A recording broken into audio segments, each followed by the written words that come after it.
যারা রয়েছে FIR named accused বা যারা সন্দেহজনক ব্যক্তি রয়েছে সবাইকে গ্রেপ্তার করা উচিত।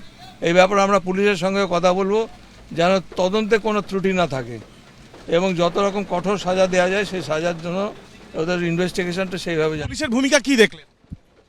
পুলিশের ভূমিকা তদন্ত হচ্ছে, এখন এর বেশি আর কি বলবো। এখন প্রত্যেকটা রাস্তাতে প্রত্যেকটা পয়েন্টে আমাদের আটকানো হয়েছিল এবং ওরা খোঁজে করে দেখছিল যে মমতা ব্যানার্জি আছে কিনা গাড়িতে, তারপর গাড়ি চেক করে তারপরে আমাদের ছেড়েছে। এমন নয় যে আমরা খুব স্মুথলি আসতে পেরেছি, নট দ্যাট। আমরা দেখা করেছি, এখানে ঠাকুরদাদাও ছিলেন, ছোট ভাইও ছিল, আমরা দেখা করেছি। মমতা ব্যানার্জির পক্ষ থেকে আমরা এসেছি। মমতা ব্যানার্জি এই ভিকটিম পরিবারের, এই আক্রান্ত পরিবারের পাশে আছেন, এইটুকুই আমরা বলেছি। দেখুন, আইনি পথেই তো চলতে হবে। একটা ঘটনা ঘটলে তো আইনি পথেই চলতে হবে। তো মমতা ব্যানার্জি থাকতে সমস্ত সাহায্য নিশ্চয়ই এই পরিবার পাবে।